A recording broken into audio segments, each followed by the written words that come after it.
विपक्ष के नेता राहुल गांधी की हंसी उड़ाती थी जातिगत जनगणना के मुद्दे पर। आज उन्होंने फैसला कर लिया कि अब जातिगत जनगणना हम करवाएंगे। करवाइए, ये देश की जीत है। ये राहुल गांधी ने जो मुद्दा उठाया विपक्ष के नेता ने लोकसभा में, राहुल गांधी ने, उसकी जीत है। और मैं ये मानता हूं बीजेपी को पॉजिटिवली विपक्ष का धन्यवाद देना चाहिए, क्योंकि उन्होंने तो पहले ही कह दिया था कि हम इसी लोकसभा में, राहुल गांधी ने कहा था, पास कराएंगे। आखिर बहुत बड़ी जीत है।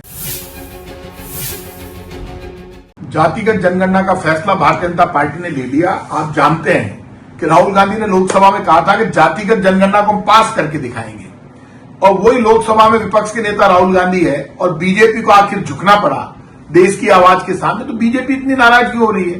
बीजेपी को बोलना चाहिए कि अपोजिशन लीडर राहुल गांधी ने जो डिमांड की थी वो डिमांड हमने पूरी की है। तो आपको धन्यवाद देना चाहिए कि विपक्ष के नेता ने एक बड़ी आवाज उठाई और कहा जातिगत जनगणना आप करा लीजिए। देश की जनता, दलित, शोषित, पीड़ित, पिछड़ा, गरीब, यदि किसी की गरीब की गरीबी का पता चलता है, यदि किसी का ये पता चलता है कि पीछे रह गया, तो उसको आगे लाने में कोई नुकसान नहीं है।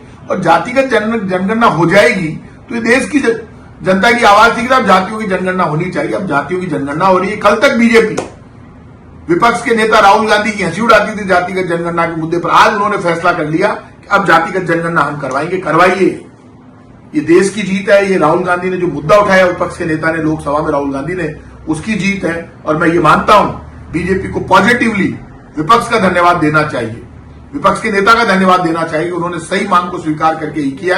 अब ये तो पास हो ही जाएगी यदि ये लोकसभा में भी लाएंगे, क्योंकि उन्होंने तो पहले ही कह दिया था कि हम इसी लोकसभा में, राहुल गांधी ने कहा था, पास कराएंगे। आखिर बहुत बड़ी जीत है। और इसके लिए मैं ये मानता हूं कि देश की आवाज बनकर वो लड़े, और इसमें हमने जीत हासिल की है, कांग्रेस की और राहुल गांधी की जीत।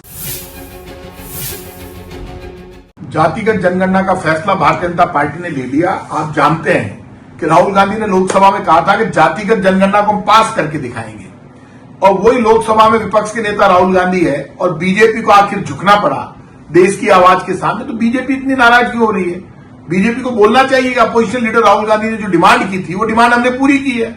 तो आपको धन्यवाद देना चाहिए कि विपक्ष के नेता ने एक बड़ी आवाज उठाई और कहा जातिगत जनगणना आप करा लीजिए। देश की जनता, दलित, शोषित, पीड़ित, पिछड़ा, गरीब, यदि किसी की गरीब की गरीबी का पता चलता है, यदि किसी का ये पता चलता है कि पीछे रह गया, तो उसको आगे लाने में कोई नुकसान नहीं है। और जातिगत जनगणना हो जाएगी तो ये देश की जनता की आवाज थी कि अब जातियों की जनगणना होनी चाहिए। अब जातियों की जनगणना हो रही है। कल तक बीजेपी, विपक्ष के नेता राहुल गांधी की हंसी उड़ाती थी जातिगत जनगणना के मुद्दे पर। आज उन्होंने फैसला कर लिया कि अब जातिगत जनगणना हम करवाएंगे। करवाइए, ये देश की जीत है। ये राहुल गांधी ने जो मुद्दा उठाया विपक्ष के नेता ने लोकसभा में, राहुल गांधी ने, उसकी जीत है। और मैं ये मानता हूं बीजेपी को पॉजिटिवली विपक्ष का धन्यवाद देना चाहिए, विपक्ष के नेता का धन्यवाद देना चाहिए। उन्होंने सही मांग को स्वीकार करके ही किया। अब ये तो पास हो ही जाएगी यदि ये लोकसभा में भी लाएंगे, क्योंकि उन्होंने तो पहले ही कह दिया था कि हम इसी लोकसभा में, राहुल गांधी ने कहा था, पास कराएंगे। आखिर बहुत बड़ी जीत है। और इसके लिए मैं ये मानता हूं कि देश की आवाज बनकर वो लड़े, और इसमें हमने जीत हासिल की है, कांग्रेस की और राहुल गांधी की जीत।